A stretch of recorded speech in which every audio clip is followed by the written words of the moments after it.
Good evening and welcome to Hot Edition on 3FM 92.7. My name is Beatrice. The news is also live on Kesmi 107.1 FM and across the world at 3news.com. We're also streaming live on Facebook on 3FM 92.7. I'm doing this with Ocansey. And coming up in the next 1.5 hours, Ghana Federation of Allied Health Professionals threaten full-blown strike from next week at a local chapter at Kolebu partially withdrew services on Friday, leaving patients stranded.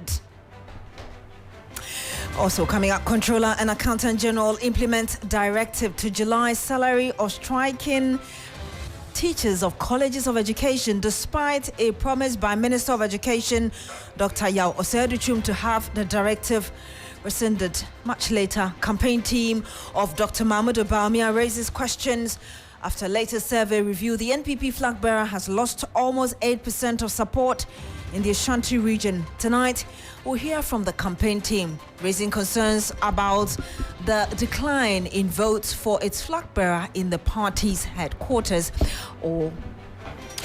We have some updates as well from the Yagbongbura, lifting the ban on Samuel Abujina Portland. Natural Resources Minister blesses him as his grandson. We have details of exactly how things are playing out in this particular issue. For now, though, Benedicta Safwa Boahene is here with a summary of the news. Benedicta, what do you have? Thank you, Beatrice. And on to our first story for the news summary segment. Women in Parliament and some women groups have expressed hope that the Affirmative Action Bill, which has been passed by Parliament, would achieve the set targets if the implementation is carried out effectively. They say monitoring and education would be key to achieve the needed results. And the debate regarding whether the NPP government has since 2017 been implementing a plot geared at capturing state assets for persons connected to President Akufo-Addo's family continues unabated. The Ochehine Osajefo Amwetio Foripini II, whose image is on the front page of the book, was the first to directly address the said publication head-on, describing it as falsehood. President Akufo-Addo has become the latest to address this as well. Patients have been left stranded at the Central Lab Scan in the Ear, Nose and Throat ENT department at the Kolebu Teaching Hospital due to the withdrawal of OPD treatment by the allied health professionals. The group have withdrawn their services over what they say is the refusal by management of the Kolebu Teaching Hospital to appoint a director for their department. Also, the Yagbongbura B. Kunutu Jewu Swale, I beg your pardon, who is the overlord of the Gonja state, has lifted the ban placed on Damango lawmaker Samuel Abujina from visiting all paramountcy of Gonja land. And this was after the delegation from the government, including the chieftaincy minister Stephen Asamoah Boateng, intervened in the issues and pleaded on behalf of the lawmakers. Also, onto our last story, in a report, challenges with citizens' access to quality meals and the availability of food itself has been reviewed as troubling. The latest food security and nutrition in the world report, put together by the World Food Programme and the World Health Organization, among other agencies, have identified Ghana as food insecure. And this brings us to the end of our news summary segment. And over. Thank you. Thank you very much, Benedicta Safwa Boahene. Let's bring you details of our stories for you tonight. And all members of the Ghana Federation of Allied Health Professionals are expected to withdraw their services across public hospitals in the country from next week. The move is in solidarity with the local chapter at the Kolebu Teaching Hospital in Accra, which began a strike early today. Now, the members withdrew services at the laboratory, scan and ENT unit, leaving patients stranded and disappointed. With the exception of inpatient, outpatients were left unattended to. Some of the frustrated patients spoke with our news team. A lab test. And I was told that they are on strike. Are you disappointed? Yes, please. Why? I'm disappointed because it came as a surprise to me. Yeah. So now what will you do? Okay, so I'm going. I'll come back another time. To check whether they have called on the strike. You said, You come back to check whether they have called up. yes, please. Yes, please.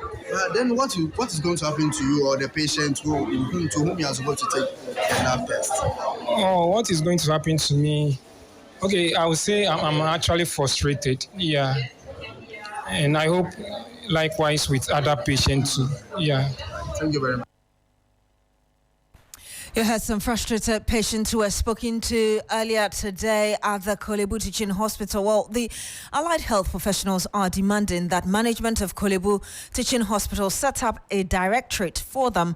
The association, numbering over 1,500 at the hospital, insists that members will not rescind their decision until their issues are addressed. National Vice President of the association, Dr. Edward Ayim, hinted from next week there will be total withdrawal of services.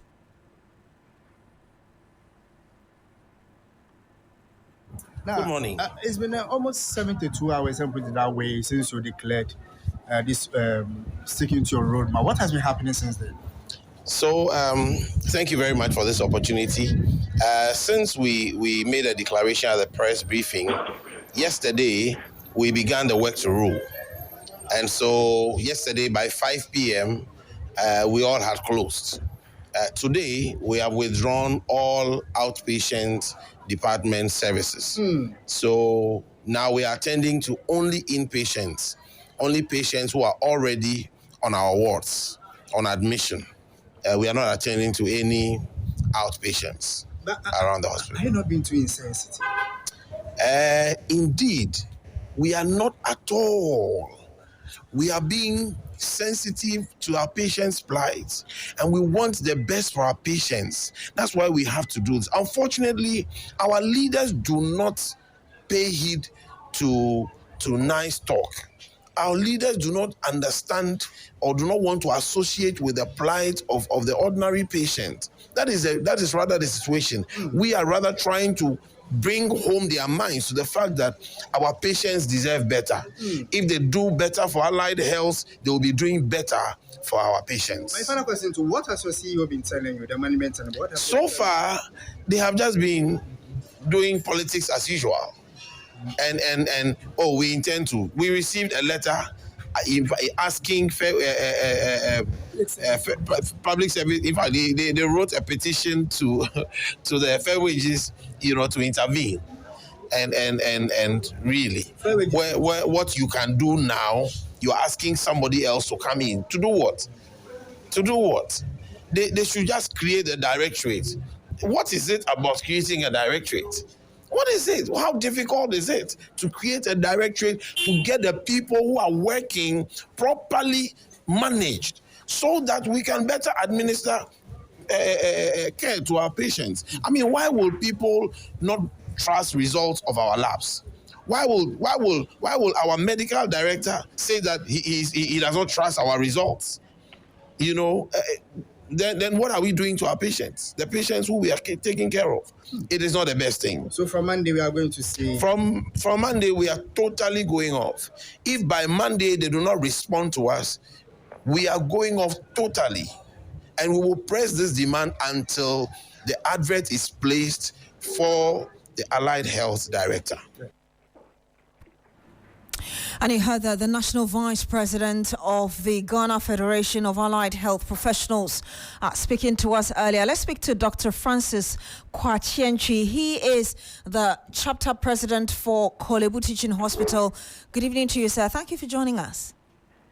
Yeah, good evening. Let me correct this. I am the chapter chairman. We have only one president, actually. All right. He's the national president. Okay, thank you very much. So you're the chapter chairman of the Kolebu Teaching Hospital. Thank you once again for joining us. Now, in the roadmap you issued earlier this week, you indicated the start of a partial strike from today. And indeed, we've seen that. Has there been any engagement to try to talk you out of embarking on any further action after today? Yeah, surprisingly, there has not been any engagement whatsoever, except that I have received a summons from the National Labour Commission. But it did not come from the National Labour Commission's, services. I received this letter from management, from the PR unit. So I don't even trust whether it is coming from the National Labour Commission.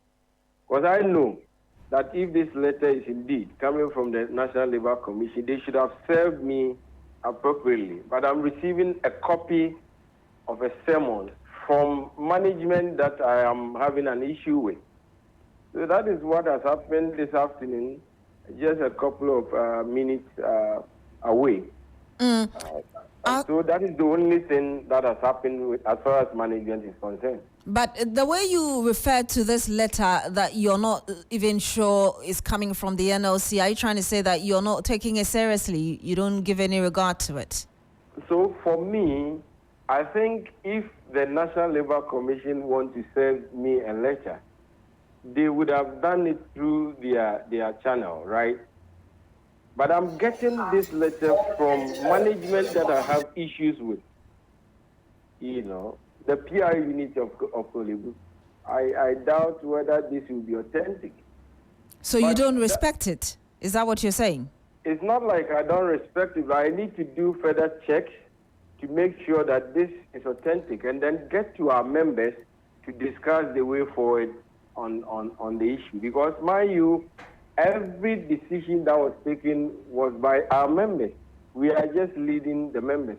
And so if this letter is authentic, we need to quickly call for executive meeting, and then we go for council meeting before we go for general membership meeting, and then we take a direction from there. When do you anticipate these meetings will be called, especially the first one, which I believe would lead to the rest of it?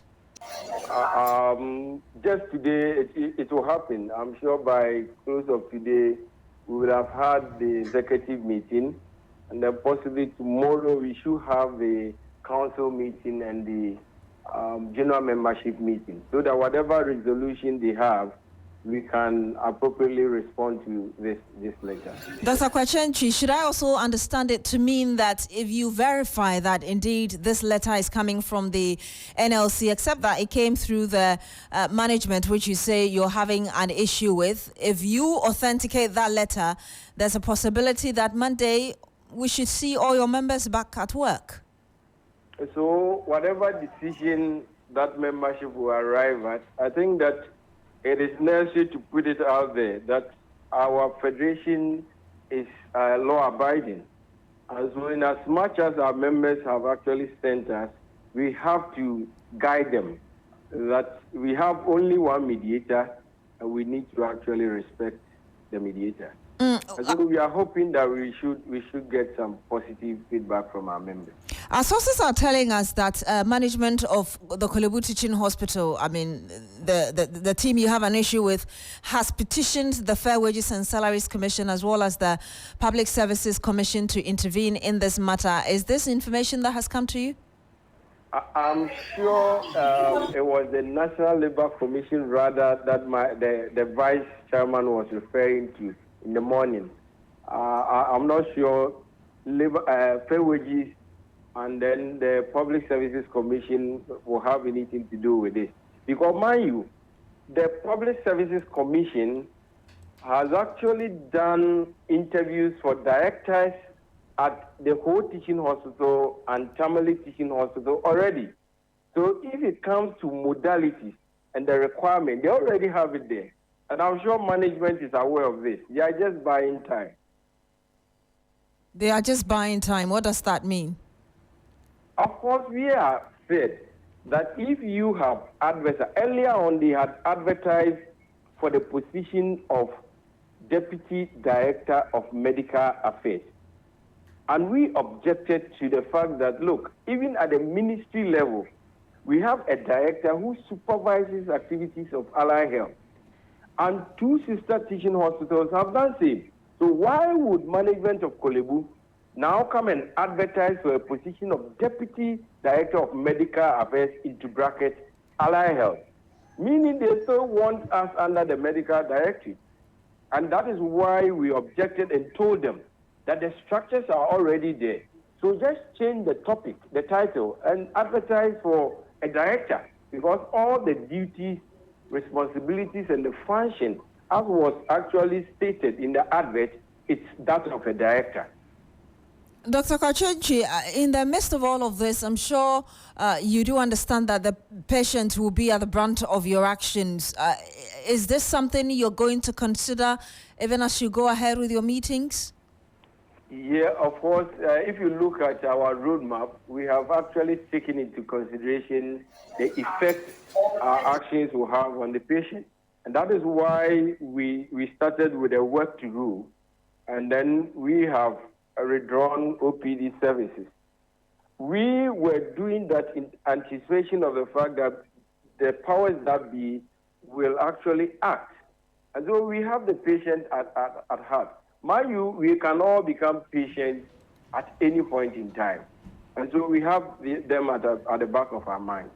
We'll have to end it here. Thank you very much, Dr. Francis Kwachechi, and he's the chapter chairman, Kolebutichin Hospital of the Ghana Federation of Allied Health Professionals. In fact, from one strike, let's go to the other, because now government has gone ahead to freeze the July salaries of the striking teachers of the Colleges of Education Teachers Association of Ghana, CTAG, despite a promise by the Minister for Education, Dr. Yaw, to block that directive. Now, on July 22, the Ghana Tertiary Education Commission, that's GTEC, at the instance of the Minister of Education, directed the Controller and Accountant General's Department to withhold the July salaries of the teachers because their strike is illegal.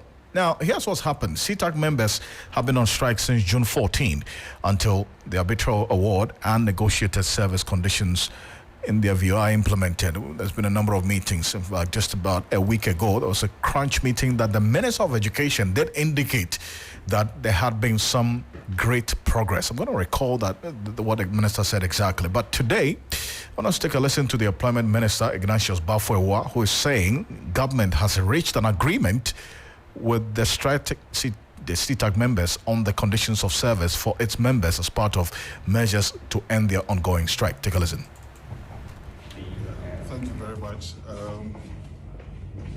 As you may recall, for some days now, teachers of colleges of education have been on strike. This came to the attention of government.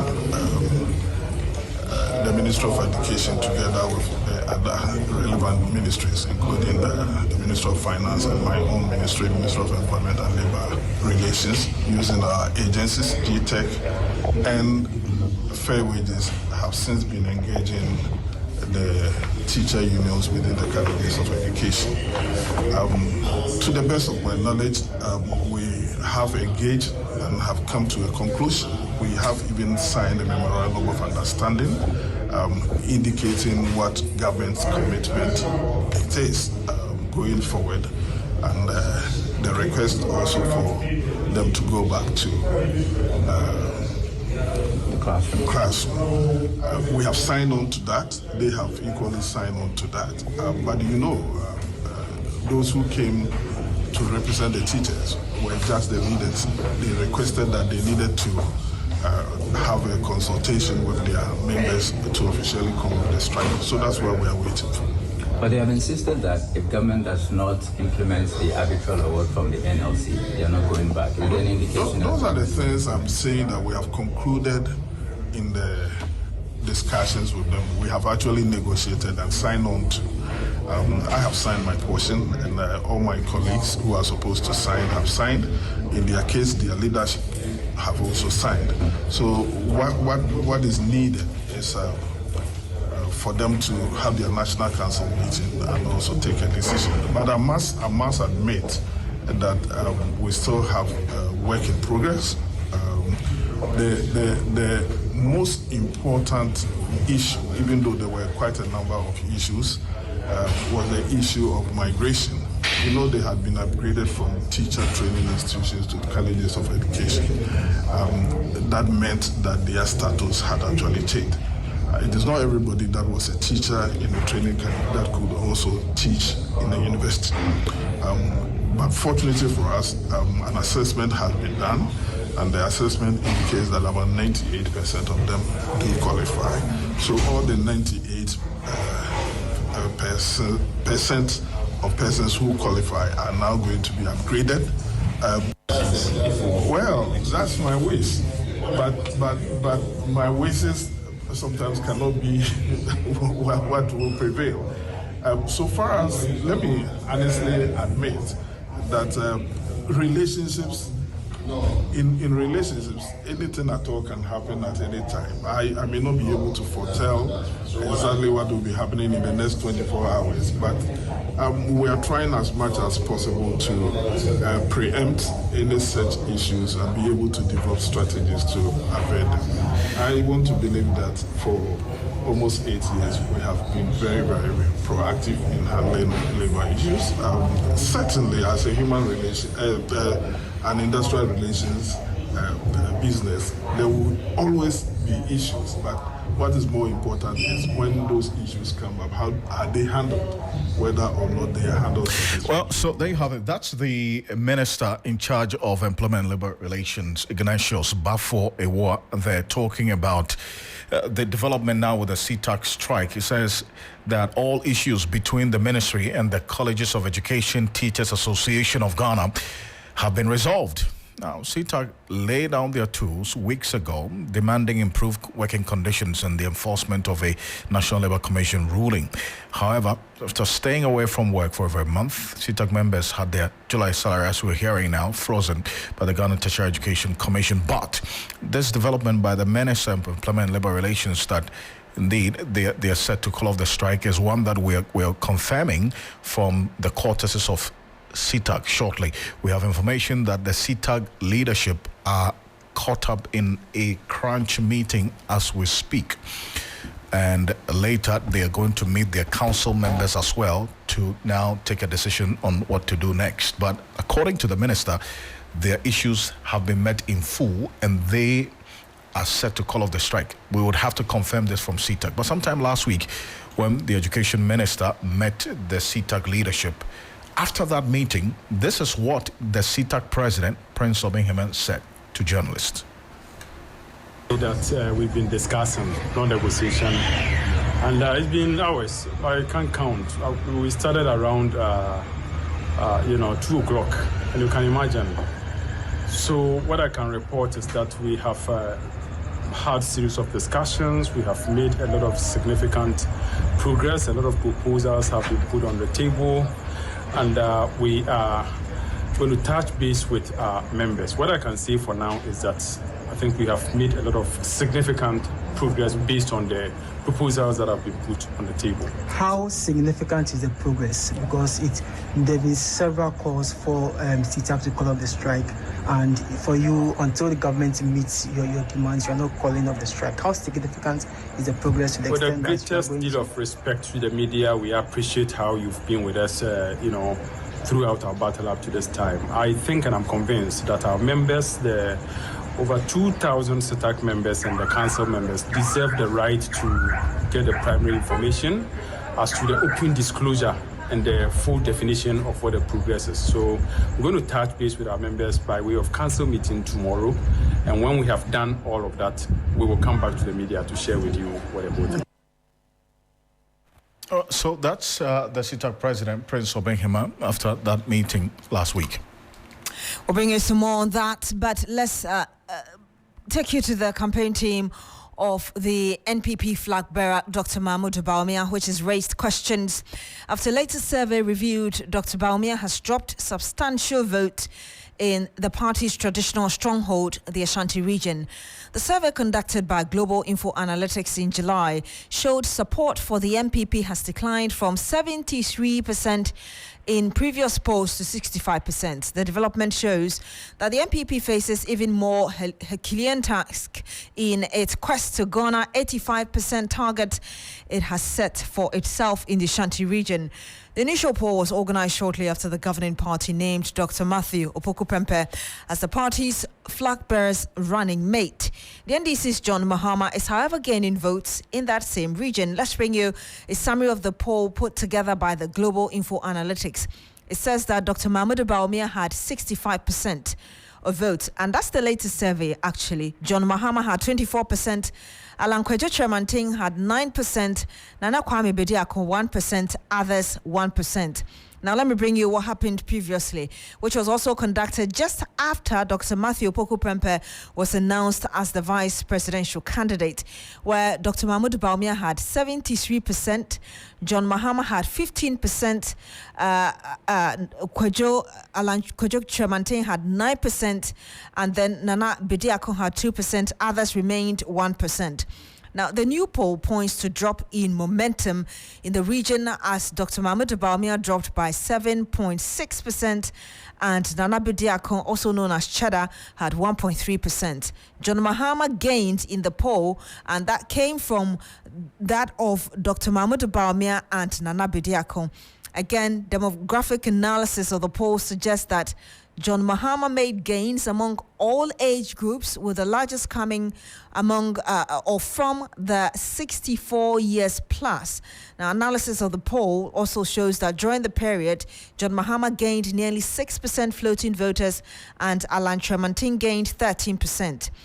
Dr. Mahmoud Bawumia and Nana Kwame Bediako lost 16% and 2% of the floating votes, respectively. That means that Cheddar had lost 2%, Dr. Bawumia lost 16%. So what is accounting for the latest survey or latest result? I spoke to the executive director of the Global Info Analytics. This is a normal opinion poll, which are largely or entirely close-ended questions. And these results are obtained by randomly interviewing voters in those constituencies that we deploy voters in. In this round, we interviewed 1,392 voters from 14 constituencies in the Ashanti region. And basically what they told us is what we are reporting.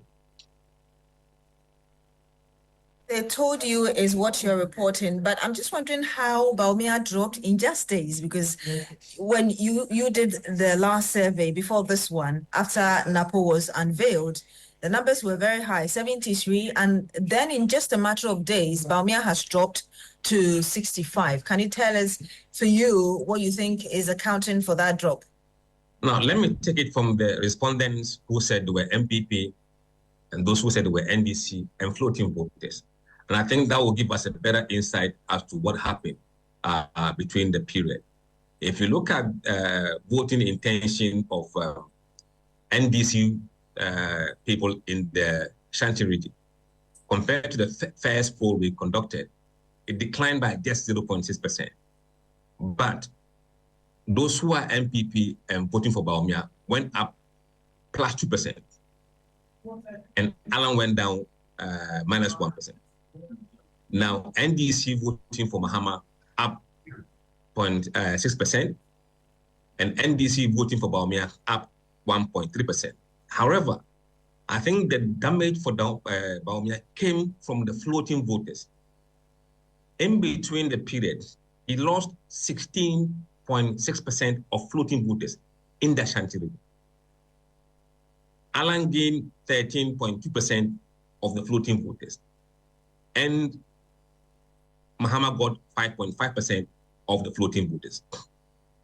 Now, if you look at the age demography, you will see that there is a loss of vote for Dr. Bawumia among voters between 18 and 24. He lost nearly 8% of that support. He lost nearly 11% among those between 25 and 34. He lost 10% among those 35 to 44. And he lost just about 3% among 45 to 54. And among 55 to 64, he lost 1%. And among those who are above 64, he lost 15%. So on the basis of party affiliation and age demography, Mahama gained quite a lot across all the age groups. And those people were coming from floating voters. I know you mentioned three major factors, or rather the results from your survey gives us three major factors for which people would vote.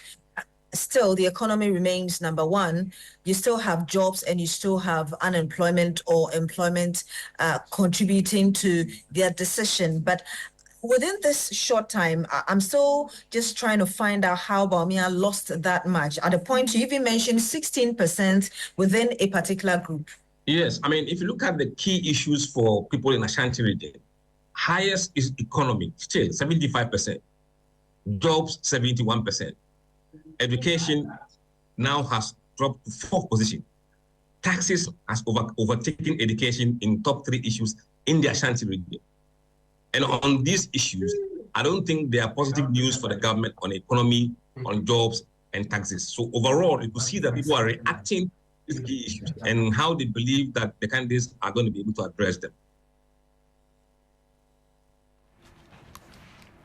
And you heard that the executive director of Global Info Analytics, Musa Dankwa, bringing some perspective to this survey that was conducted earlier. Well, let's engage a number of people on this matter. It's some 28 minutes to top of the hour, 6 p.m. here on Hot Edition 3FM 92.7. Musa Bande is Deputy General Secretary of the NDC. Is joining us on the telephone. So I appreciate your time here on Hot Edition. Now, I mean, this is the second survey that Global Info Analytics is doing in the Ashanti region. Here's what I see. Dr. Bawumia still in the lead, a drop in 4%.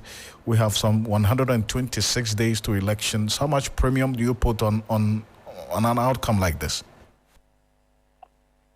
Thank you very much, Alfred.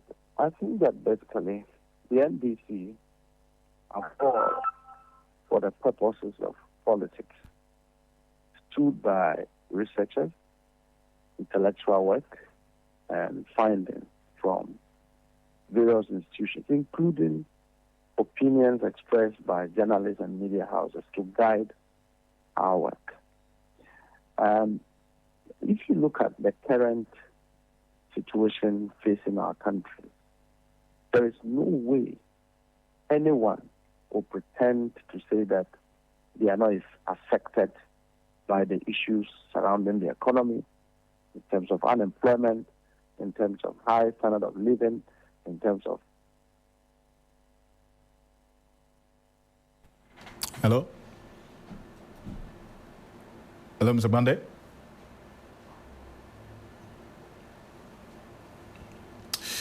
We'll try to reconnect to Mustafa Bandia back on the telephone to make that point that he was making. So, yeah. Hello? Mustafa?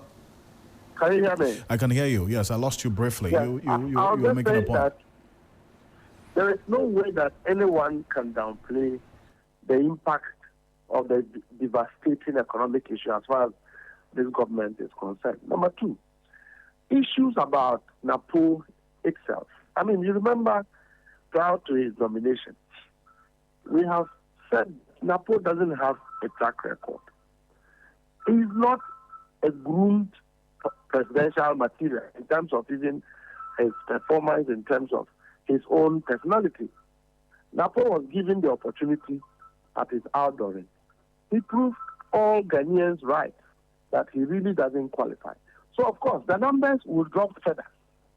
It will drop further to the extent that we are now even going to engage in a conversation about the exposed and details of the Ajapadier content.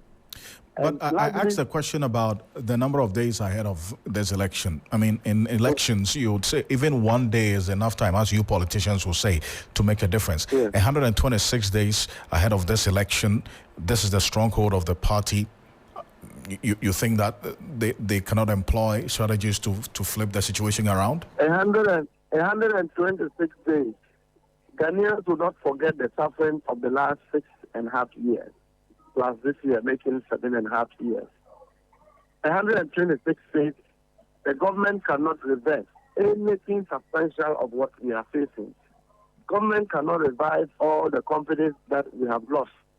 The capitals people have lost. The number of people who have died because of poverty, because of inability to feed their family, ability to pay for their bills. That you can't reverse that thing. After today, as we speak, even about cost of fuel, domestic expenditures. The government cannot do anything about it. We still buy fuel at the same price that we used to buy some few months ago. We used to buy a tin of milk at the same price that we used to buy. This government, the worst is that they are not prepared to take responsibility to even say that, okay, let us find solution to a problem that... Hello, Mustafa. I think I lost our connection with Mustafa Monday. I'm sure it's going to come back. Yeah, the line is not helping Yeah. us with connection to him. But we have Kofi Tonto, a political aide to Dr. Mahmoud Bawumia, on the line as well with us. Good evening to you, sir. Thank you for joining us. Yeah, good evening to you. And thank you for the opportunity also. We just heard Mustafa Bande, the Deputy General Secretary for the NDC, saying that there's no way anyone can downplay economic issues. He's linking the latest results from this opinion poll to the current economic challenges the Ghanaians are facing. We have the understanding that your team is already disputing this result. Can you give us more? Okay, thank you very much, and a very good evening to you and Alfred. We are currently in the Kuapem North constituency, Kropon to be precise. We started our campaign today in Shai Osudoku, which is Dodowa, and then came to Upper Manya Krobo, which is Asasewa, and then currently we are in Kuapem North, which is where I'm speaking to you from. First and foremost, campaign has not taken an official position on the issue. What has individual person commented on the survey? For example, I had an interview with Mustafa Bande in the afternoon discussing the same issue. The position I have taken is that we take every survey that in good faith. But taking it in good faith doesn't mean that we will not subject that to scrutiny. It was shared with me, and I took a cursory look at it. I haven't done a granular analysis yet, just a cursory analysis. And the cursory analysis pricks my mind. So, for example, the survey says this is the second round, and Dr. Mahmoud Bawumia has plunged 8%.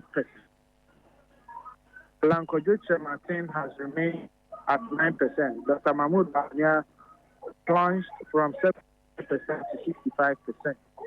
And in China, reduced from 2%. Actually, from survey 1 to survey 2, there is a reduction of 9% total among the three candidates, which is Dr. Bawumia, Alan, and then Cheddar. And then that 9% mostly attributed to Dr. All of it, His Excellency, former President. Ab initio, that raises a question. You see, the survey was not even a national survey. The survey was a regional survey. And the region is the stronghold of the MPP.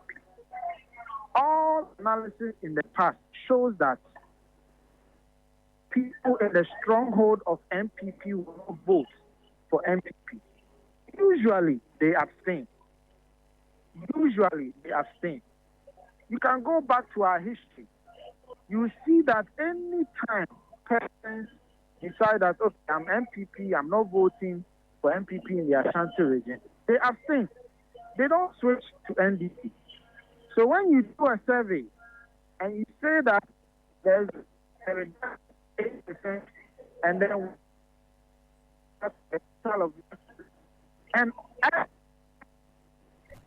hello, sir. I'm sorry, we're losing you there. If you would kindly reposition. Okay. Is it better now? Well, still try and reposition yourself so we can hear you a bit more better than we have now. Okay. Yes, it's a bit better. You can go ahead, please. Valley. So what I'm saying is that Musa Dankwa is telling us that all the changes he saw in the region, everything went to John Dramani Mahama. 100%. So 9% reduction between Dr. Bawumia and Cheddar. 100% of that 9% went to His Excellency because Alan remained at 9%. He didn't move. And I'm saying that that's questionable because historical data shows that in the stronghold of MPP, even if you see a reduction, people rather abstain. They don't switch So I don't know if what I'm saying makes sense. yes, but he didn't say Alan remained at 9%. Let me read it to you again. He said that analysis of the poll shows during the period, Mahama gained 6% floated voters and Alan Kwadwo Tremantin gained 13%. And then went on to say that Cheddar lost 2% whilst Dr. Mahmoud Baumia lost 16%. No. Look at the summary of the report. Unless we are looking at a different report. The summary of the report looks at survey 1 and then survey 2. Survey 1 says that Dr. Baumia, after NAPA, was at 73%. And then His Excellency was at 15% or so. Yes, and now Baumia is at 65%. And now Baumia is 65%. So Baumia has lost 8%. Yes. And he's saying that Mahama has rather moved from 15% to 20-something percent. 24. Right? 24. So then Mahama has gained about 9% or so. And I'm saying that he's saying that the 8% Baumia lost and the 1% Cheddar lost. The total is 9%. It is the same 9% Mahama gained. That's the point that I'm making. So you disagree with that. Nonetheless, is the MPP concerned? Are you going to do anything to improve on? No. This is the thrust of the matter, my sister. This is the thrust of the matter. The thrust of the matter is that Musa Dankwa is telling us that there was a swing, and the total swing went to Mahama. And I'm telling you that is questionable because the data shows that even if people who belong to the MPP are switching, they usually abstain. They don't go to the NDC. So where is Musa Dankwa getting that 9%, total 9%, all of it going to Mahama? It's questionable. So in this case, if you just suppose that with the fact that Musa Dankwa, in his recent survey, which survey Fitch used for the analysis to give Mahama 54%, that report, Musa Dankwa said that Mahama will get to 5% in Ofori Krom. Ofori Krom is like saying Baumia will get 95% in North Town, or Baumia will get 95% in Ketu, or Baumia will get 95% in Ho. That is questionable. So we are not saying that he's doing anything or any bidding, but we are saying we take your report in good faith. But we scrutinize your report. And the cursory analysis shows that, no, your report is questionable. There are questions that you ought to answer. How did Mahama get 95% in Ofori Krom? How do you tell me that 9% switch, 100% of that 9% went to NDC, when historically, when MPP people decide not to vote for MPP, they abstain. If he has said that out of the 9% switch, let's say 25 or 30% or 40% went to Mahama, that would have been reasonable. But to say every single drop went to Mahama is questionable. So because please go ahead and ask your question. Yes, so I was going to ask you, because you're questioning almost every aspect of this report, you don't regard it. No, I haven't questioned almost every aspect of the report, because I told you from the beginning that the report, I took a cursory look at it. I haven't done a granular analysis of it. I just look at the summary. And then I looked at the sample size, which he said was 1,392, and he did a random sampling in 14 constituencies. And I'm saying that based on that, at the top level, when you look at his own summary, you begin to pose questions in the conclusion. Okay, so yes, I think well understood. Yes, I think you've made the point. So what I'm asking is, I mean, nonetheless, you're questioning the report, and you've made a point clear that in the Ashanti region, people don't vote for the NDC. If they are not satisfied with the MPP, they will choose to abstain. But I'm sure you've heard recent concerns from some of the people in the Ashanti region about the MPP really not meeting the expectations and all of that. Is this something the party wants to work on so that you're able to attain that 85% vote that Dr. Matthew Opoku Prempeh, for instance, mentioned on the day he was unveiled? Okay, my sister, that's a very good question. There are individuals in the Ashanti region who have a dissatisfaction in their opinion on the developmental contributions the MPP has to the region. There have been debates that assertion may not be entirely the case, and people have even given evidence to show that a lot has been done in the region. Nevertheless, you don't take people's feelings, people's views, and people's expressions for granted. So we take all those suggestions, people who feel like, okay, you haven't done enough for us, etc. We take all of that in good. We are really going to debate them. That is why we are going to the grassroots and engaging the people and having discussions with them. That is why we are having issues around unity.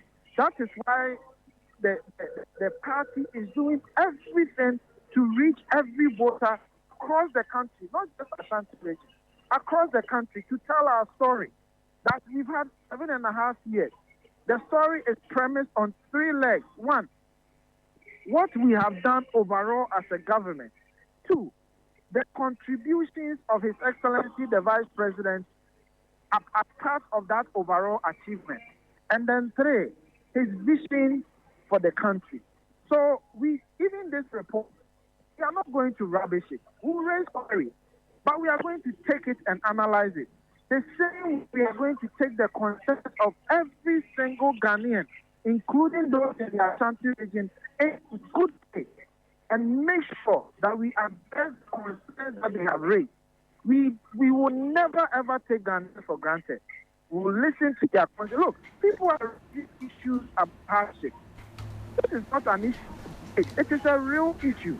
There are definitely challenges that we have to work on to ensure that we do more for people. We are doing the best that we can. The indicators show that, yes, that we have turned the corner. But there are still lingering challenges when it comes to the exchange rate. There are still lingering challenges when it comes to inflation, even though we've seen significant reduction in inflation, etc. But we still have to do more, and we are going to do more. We'll have to end it here. So the point is that we'll go to that and engage them in the most humble way possible.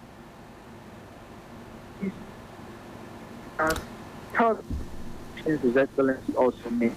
The line is not helping us, but thank you very much, Kofi Tonto, a political aide to Dr. Mahmoud Baumia. And indeed, Ghanaians will decide on the 7th of December as regards who they want to govern the country moving forward. Some 126 days away from today, here on your election command center, we're bringing up strongly to the December 7 presidential and parliamentary election. Stay with us every step of the way as we bring you all the programming, the details, and analysis, exclusive interviews building up to election 2024. Now, the Electoral Commission has announced the procedure for independent presidential aspirants to obtain passwords for accessing nomination forms to contest in the December 2024 polls. This password would also allow candidates to download the necessary forms from the Electoral Commission's website. Friday, August 2, that's today, a statement signed by the Electoral Commission's Deputy Chair of Operations, Samuel Tete. The Electoral Commission urged prospective candidates to visit the Electoral Commission's head office with a letter of introduction addressed to the Electoral Commission Chair, Jean Mensah, to receive their passwords. Starting Friday, August 2, 2024, interested candidates can download nomination. That's independent presidential candidates can download the nomination forms from the Electoral Commission's website and begin completing them for submission. The EC says they will begin receiving these nomination forms from Monday, September 9 to Friday, September 13, 2024. So that's information coming through from the Electoral Commission right now. Now to the controversial Ejapadia document. There's a lot that's happening online regarding this particular document, and we're monitoring the conversation already. Opinions are sharply divided over whether the president should have or have not commented about this matter yesterday. The debate whether President Kufuor-led government has been implementing a plot geared at capturing state assets for persons connected to the president's family is still raging. Ochenyo Osajifo Amotio Foypain, whose image is on the front page of the book, was the first to directly address the said publication head-on, describing it as falsehood. President Kufuor also became the latest to address this yesterday. Well, there's a debate on this matter. First, take a listen. In 2016, it was alleged by sympathizers of the opposition that I had killed my late wife. Today, with a few months to the December 2024 elections, they are at it again. A fabricated document entitled Ejapadia is being peddled around by operatives of the opposition as evidence of a grand scheme by my party to annex the state, the assets of the state. These experiences underscore the importance of discerning truth from falsehood and the need for all of us to remain vigilant against the dangers of misinformation and disinformation. Well, that's President Akufo-Addo there. Now, let's stay a bit further on this matter, taking into consideration all the many messages a number of you have shared with us on this particular issue, as well as some commentary on it. Professor Bafo Ajimendia is a governance expert joining us on the telephone, former United Nations advisor on governance. Appreciate your time, Professor Bafo Ajimendia. Good evening to you. Good evening. Thank you for having me. And I'm sure that you've also monitored the conversation about this Ejapadia document. But first of all, let me establish it. Have you seen a copy of this document? This document has been in circulation for the past couple of years. It's not a new document. Indeed. So, yes. so you have seen a copy of it. Correct. Okay. Now, based on the position that the president takes, that you know what, this document is a fabricated one to tarnish his image and that of the party, as against those who put premium on it, that who make the argument that if that's the case, over the last 3-4 years that this document has been in circulation, the details of it is playing out somewhat right before our eyes. Where do you stand on this?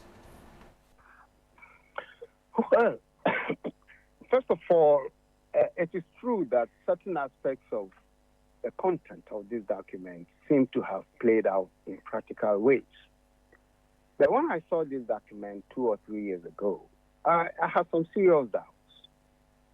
And I think that's the time the president or those who are affected by this document should have come out to either denounce it if they sincerely believe it wasn't true, it was fake, or whatever. But this reaction has come late. But let me tell you this. Why I was skeptical is that throughout this republic, this politics between these two dominant parties, always there is something that comes out towards elections. I remember vividly, somewhere in 2008, President Kufuor, before he left, towards the elections, there was this wild allegations that Kufuor had taken a helicopter to Obuasi to take all the gold reserves. And it was believed by many people. It was not until during the vetting of Fifi Kwete, who is now the Secretary General of the NDC, Parliament, that he admitted that, in fact, he did that for political reasons. That was the plan. These are facts on the board, in the books. So that and other kinds of rumors that have come in our politics make me very suspicious of cases like this. The only difference I find in this particular document is the seeming semblance of certain aspects in the way things have been playing out.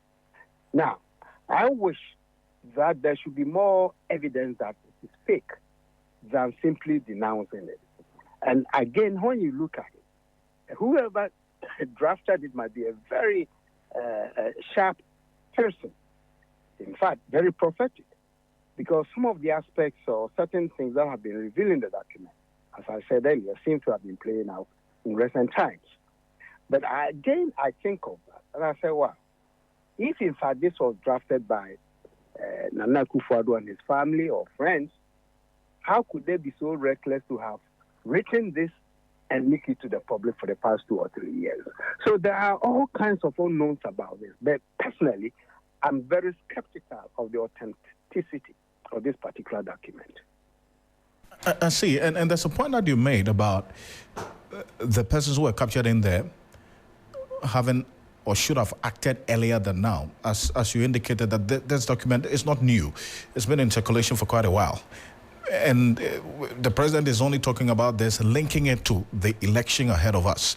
I mean, would you agree with those who say that then those whose names are in there should not just verbally denounce it, or take other actions to convince all of us that indeed this document, even though we are seeing the details play out before our eyes, is not one that we should take seriously? Well, if they can find the author, because you know that document is authorless. Interestingly, there's no author on the document. Even though it goes on to mention names, have pictures of the Ochehene and others on the document. And, it's a puzzling for me. Because truly, if this document were drafted by the so-called Achim Mafia, as people say, I think they would have been smarter than this. That's what I think. They should have been smarter than this. Now, why didn't they denounce it earlier than now? Let me tell you something, and I think people know me. So when I give examples, I don't hide it. Absolutely. When I first saw it about 2.5 years ago, I told a friend of mine who is in government, I said, it's a very interesting document. This is serious. How can people scheme for this kind of thing? The guy told me, look, if we have to respond to every issue that comes out, we'll spend all our time responding to issues. So the guy dismissed it. Out handle it, And today I'm looking back and say, look, if they had taken it seriously, maybe it won't be here. We would have dismissed it long ago, assuming it is a fake document. You see. So I personally have problems with documents. But at the same time, when I think of certain aspects that are being played out, then it makes me pause. Okay? So I guess my point here is this. Since there's no author, what action can those who are aggrieved by this document, who will be the target for suing, for instance? Because there's no author on the document. How will you sue? I don't know. Maybe lawyers can help us in this case. Indeed, and maybe quickly, from your perspective and also from the governance perspective, because of how this document has been discussed and how things are playing out, how should the reaction, or what should be done to ensure that even citizens who are also placing premium on all of this have some level of certainty or otherwise about this document? My brother, it's a very tough issue. It's a very, very tough issue. You have to also understand that in these days, faking certain things has become part of politics, not only in our country, but even in the United States. I've been following the elections campaign going on. So I think I won't be surprised if the opposition here picks it as a genuine document and do their campaign on it. I will not be surprised, because certainly it will help their cause. At the same time, I think discerning citizens, those who read between the lines and knowing the extent to which propaganda has been part, not only propaganda, but mendacity has been part of our politics in this republic, I think those people will take a pause and think otherwise. So I cannot make a judgment on it, I have to tell you. So in terms of governance, I think the president or whoever wanted to respond should have done so long ago in order to diffuse it. Now that we are heading towards elections and it become a tool for others to use against the government, then they have a bigger challenge trying to dispel this kind of notion of scheming to steal or capture the state. It's a burden that I think those who failed to respond earlier have to bear at this point. Prof, and I do always appreciate your time and how you approach these matters. Thank you. Thank you so much. You're welcome. Thank you. Professor Alfred Ocansey, a governance expert and also senior advisor to the United Nations on governance. Still here on Hot Edition on 3FM 92.7. We're back shortly with the latest in the world of business. Juliana Menua-Fall is joining us with the latest right after this quick break. Stay with us here on Hot Edition on 3FM 92.7. Accra gets busy on this frequency. 92.7 3 FM. 3 FM 92.7.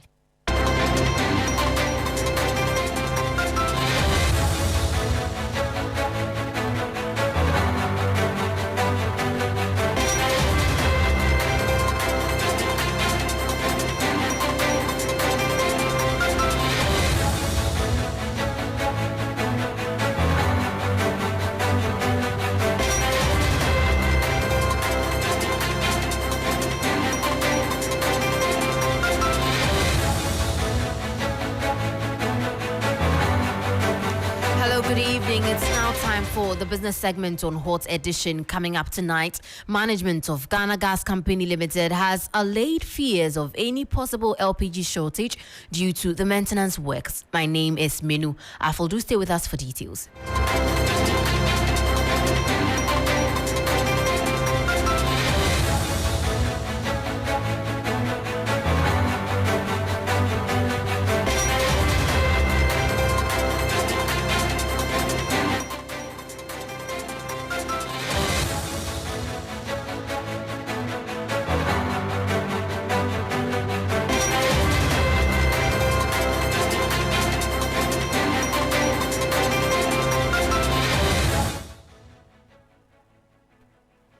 We'll now go straight to our first story. The management of Ghana Gas has assured the public that there will not be an LPG shortage across the country despite the shutdown of the Etuabo plant. The Ghana National Gas Company announced a temporary shutdown of its processing plant and offshore gas exports to enhance the plant's operational efficiency and ensure an uninterrupted gas supply, which triggered fears of an LPG shortage. However, during a press briefing, the head of corporate communications, Ernest Kofi Owusu-Bempah, assured that off-takers of the commodity have more than enough supply to last for the period. These are the off-takers. We have off-takers who are doing that. And Quantum and SEG, they have more than enough for their consumers on that. We are just doing what we call processing and transportation of gas for our off-takers to do the rest of the job. So I think they have more than enough to give. And there's not going to be any shortage of LPG. Within our circle, what we produce, don't forget, we are not the one who produce the total gas flow for LPG in the country. Don't forget. Yes. So that's what I'm saying, that we have more than enough to give. Head of Corporate Communications at Ghana National Gas Company, Ernest Kofi Owusu-Bempah there. Meanwhile, the Ghana Union of Traders Association, GUTA, has also emphasized that relocating businesses to neighboring Togo and Cote d'Ivoire ports is not a viable option for its members. According to GUTA's Public Relations Officer, Joseph Paddy, the government's failure to address traders' concerns and reduce port operating costs is forcing businesses to consider alternative measures to remain operational. A recent survey at Ghana's borders revealed a surge in smuggling of goods imported through neighboring countries, a situation GUTA considers unfortunate yet preventable. I hear there has been a research on the porous borders where traders are smuggling goods into the country. So the question the training committee were asking ourselves was that why should a Ghanaian import to Togo and smuggle it to Ghana? As a result of cost of doing business in our port being extremely high, we are losing business to our neighboring countries. So that is why you see this smuggling. So we don't want this issue to be handled by only the trading community. As a matter of fact, when you look at the sub-region, our VAT rate is the most highest one, about 22%. When you look at the interest rate in the sub-region, we are the most highest. We go to Ivory Coast, their interest rate is about 9%. But you come to Ghana, interest is about 35%. So when government comes out and says we are smuggling goods into the country, why can't government make our ports very competitive so that we can trade at our port rather than Ghanaians struggling to import to Togo and smuggle to Ghana?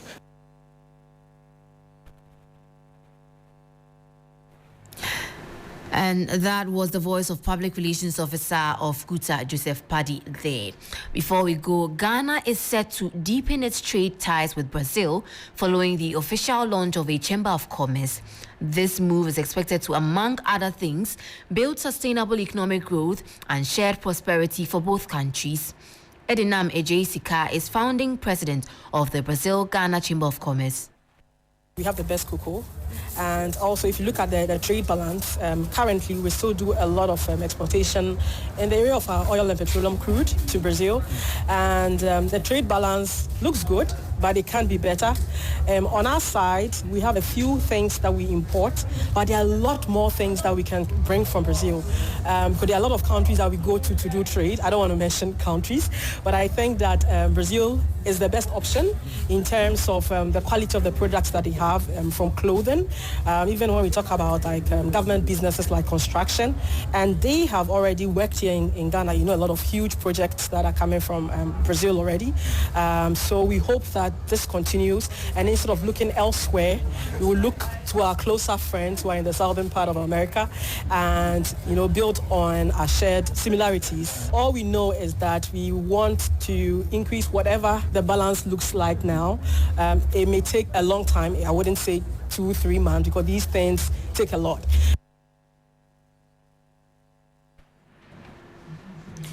You heard the voice of Edinam Ejayesika, who is founding president of the Brazil-Ghana Chamber of Commerce. In more stories, Ghana was noted to be the second largest producer of cocoa in the world, accounting for about 20% of the share of the world's cocoa, next to Cote d'Ivoire, which accounts for about 40% of total world production.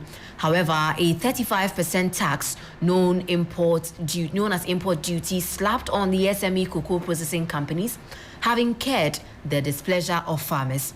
Send Ghana and partners, including Oxfam Ghana, under the Fair for All projects, are urging government to grant tax relief to SMEs in the cocoa sector. Joseph Ochre-Osei is the lead officer for the Fair for All project. The tax exempt is for the income from cocoa that you have. So the income from cocoa is what is tax exempt.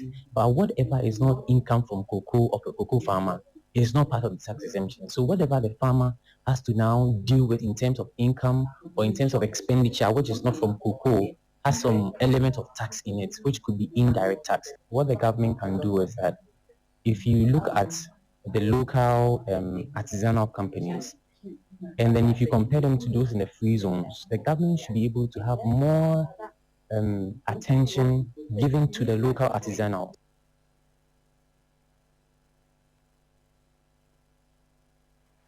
Joseph Ochre-Osei is lead officer for the Fair for All project. Meanwhile, executive member for Cocoa Farmers Cooperative Association, Isilfu Isaka, said the government's inability to exempt small cocoa processing companies from indirect taxes might be contributing to the global decline in cocoa production.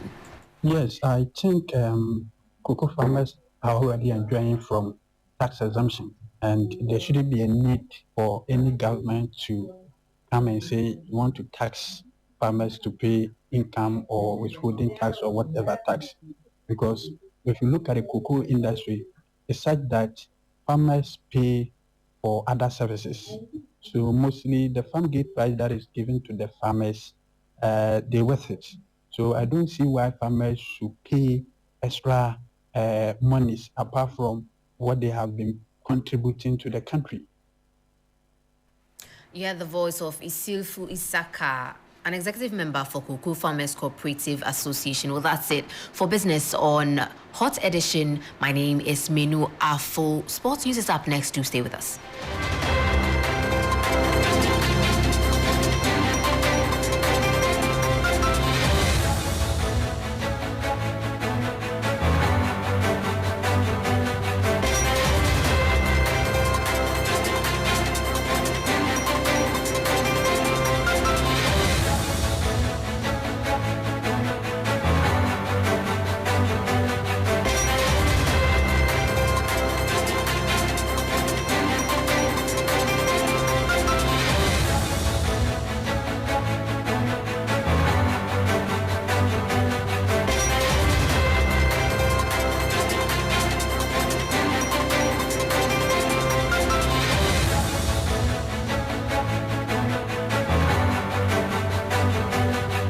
Hello, good evening and welcome to the sports segment here on the 3FM Hot Edition. My name is Bill Shen. We're going to start off from Paris 2024 because Rose Amwenima Yeboah made history for Ghana by becoming the first ever Ghanaian female to compete at Paris 2024, but she did not qualify to the final of the high jump competition. She failed to clear the 1.92 meter mark in the high jump, and so did not qualify to the final of that competition. But due to that, we have 6 athletes left for Ghana who will be competing in Paris 2024. And here is a breakdown of that team of 6 people for Ghana. Hello, let's talk a bit about the Olympic Games. Now, Ghana is competing in track and field and swimming. It's the very first time in a very long time that the Ghana team will be taking only 8 athletes to the Olympic Games. Now, in track and field, there's 100 meters, there's 200 meters, and then there's a 4x100 relay team who are ranked 5th in the world. And then there's swimming.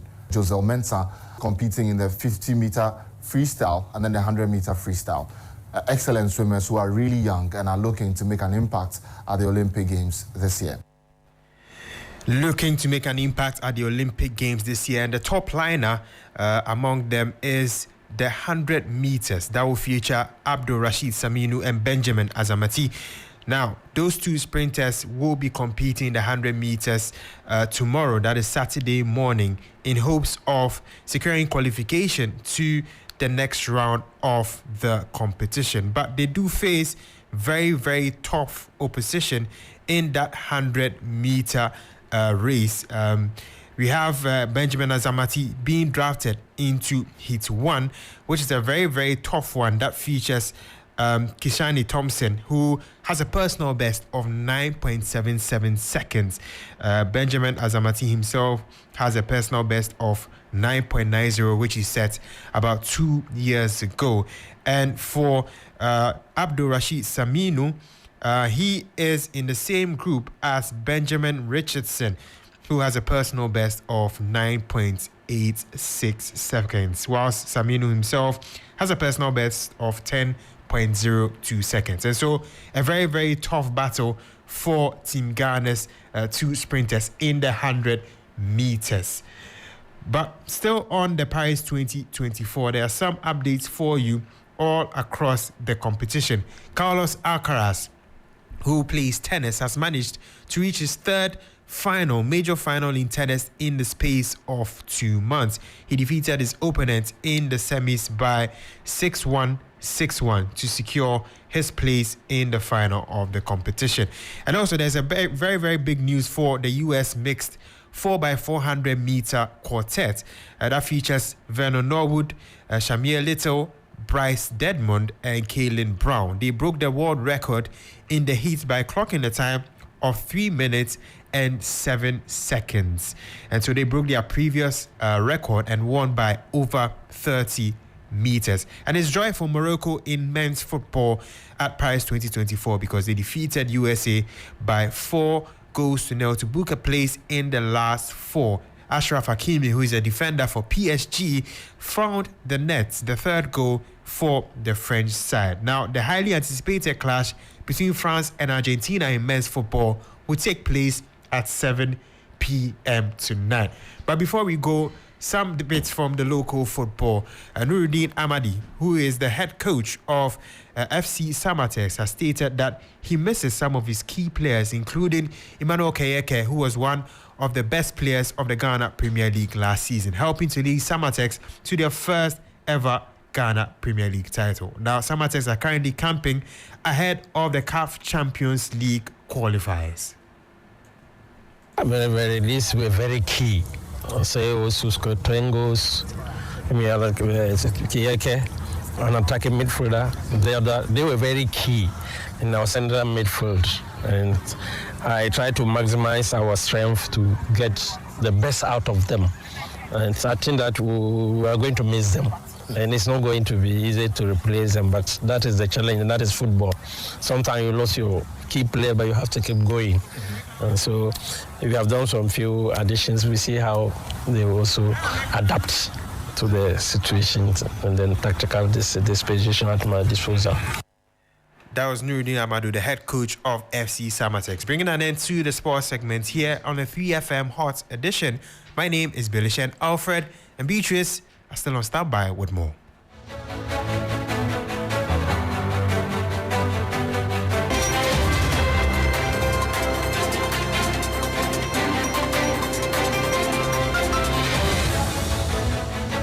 Bill Ishen, thank you very much.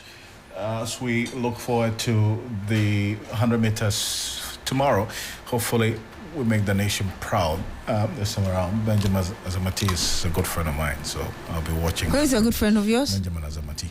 Lovely. Yeah. Hopefully we're able to do something, really. Absolute. Two already out? Two out. Yeah. 16 minutes after 6.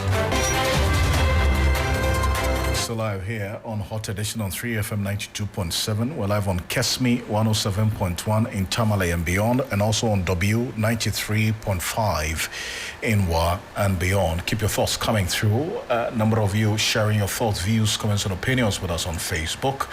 We're looking at that quite closely, and we will read them out to you and to the rest of the world. The King and Overlord of Gonja Kingdom, Yabonwura B. Konoto Jewu Swale the first, has expressed his satisfaction over matters involving the Damango Paramountcy and the Member of Parliament for the Damango constituency, who doubles as the Minister for Lands and Natural Resources, Samuel Abu Jinapo. This was after Mr. Jinapo, in the company of some high-power government officials, we understand, called on the Yabonwura yesterday, the 1st of August 2024, to explain his side of the story to him. Sometime last month, if you recall, the Yabonwura banned the Member of Parliament for the area from entering the Jakpa Palace and all other palaces within the kingdom, and had directed chiefs in Gonjaland not to grant him audience to any group that included the minister. The decision of the Yabonwura followed certain actions that were deemed reprehensible by the chiefs and people of Gonjaland by the minister.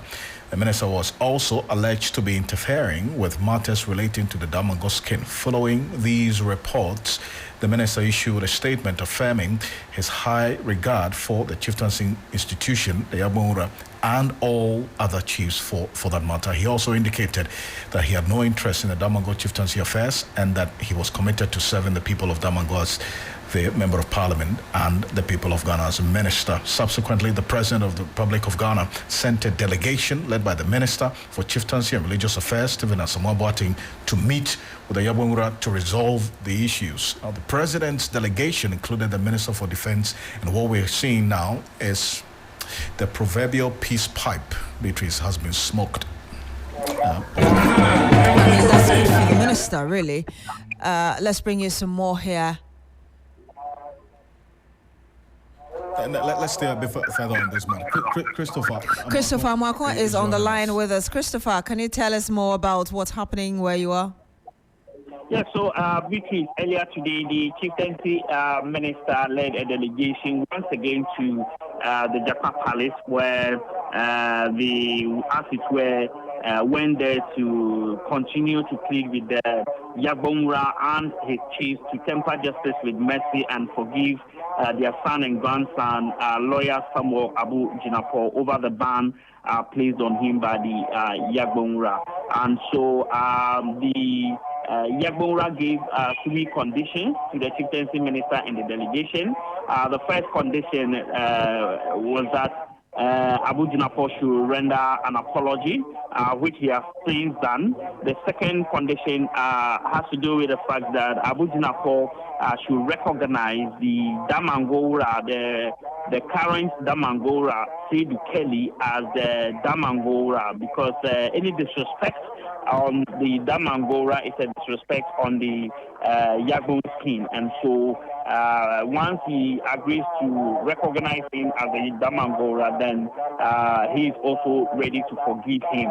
The final condition has to do with the fact that the registrar of the Savannah Regional House of Chiefs, one Abutu Kapori, the Yabonwura also called on the chieftaincy minister to, with immediate effect, ensure that he's transferred from the region, because somewhere last year in April, the Yabonwura wrote a letter to the chieftaincy minister urging him to transfer the third officer. And so, according to him, it's one of the reasons why the Lands and Natural Resources Minister does not respect him as a Yagbonra. And so these were the conditions that the Yagbonra gave. As it stands now, two of the conditions have been met because right there, Abu Junapo agreed that he will henceforth recognize the Damangora as the substantive Damangora. He also indicated that he has never disregarded him as a Damangora, but if that was not enough, he's ready to do more to give him that respect and honor. So, as it stands now, some level of understanding have been reached, apology accepted, and the ban has since been lifted. The ban has been lifted. Thank you very much. But was there any initial reaction from the minister after all these processes? Yes, the minister accepted his apology because, first of all, he said that that's his father, that's his grandfather, and so as a son, as a grandson, if you wrong your father, your grandfather, you have nowhere to go to. You have to go back home and apologize. And so he's very happy that his father, his grandfather has forgiven him. And so the development of Savannah region and Damango in particular is his priority, and that is what he's focused on. He will not disrespect anyone and will work with everybody to ensure that the development that is needed gets to the people. Thank you very much, Christopher Amoako, for bringing us details there. I guess Samuel Abu Junapo can sleep better tonight. Absolutely. I mean, it was with this outcome, and I was just saying to you, I mean, also on the lighter note on this one, there are a lot of Jakpa-related issues these days, is it not? I mean, we see the Jakpa Palace, we have and the Jakpa in person, and then we have a lot of you who are Jakpaing, Jakpa from the country. Let's bring you some more. And the National Democratic Congress has reinstated its Central Regional Chairman, who was put on suspension for a month over anti-party conduct.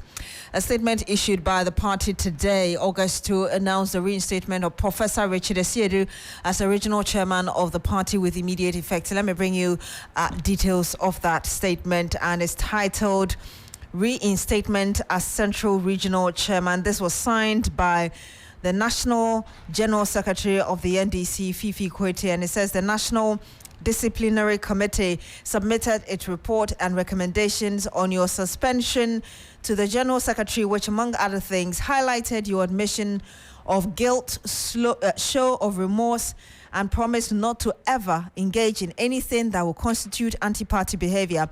The Functional Executive Committee, as at its meeting on the 1st of August 2024, deliberated at length on the report and took the following decisions. 1.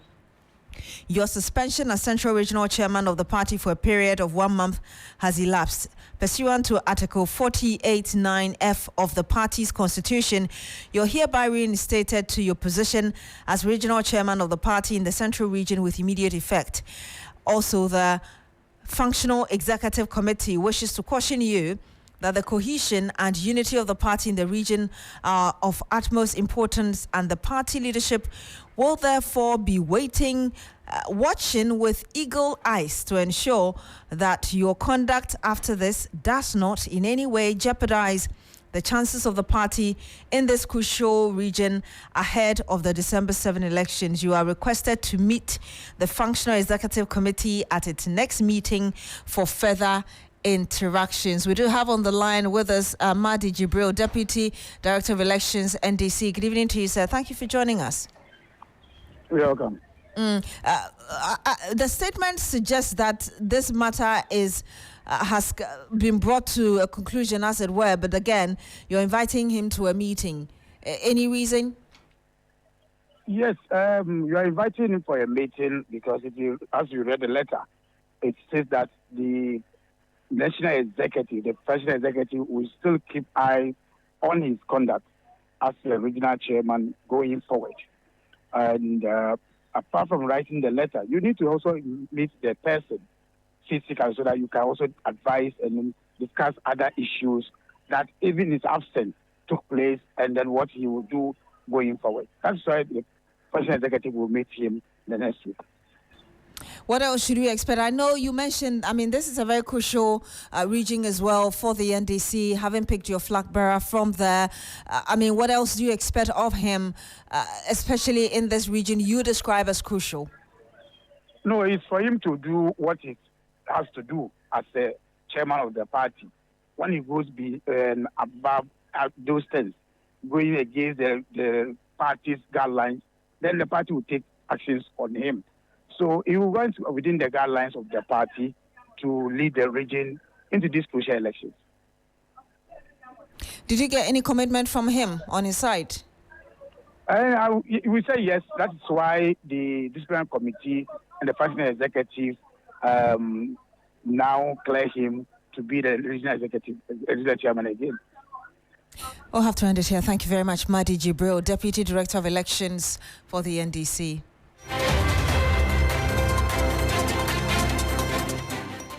And that will be it for Hot Edition here on Shri FM 92.7. My name is Beatrice Edu. And I am Alfred Ocansey. There's more news on 3news.com. Make some time and visit 3news.com. And also at 10 p.m., join me, Kemeni Amano, and the rest of the team for Ghana Tonight. Do have a great evening.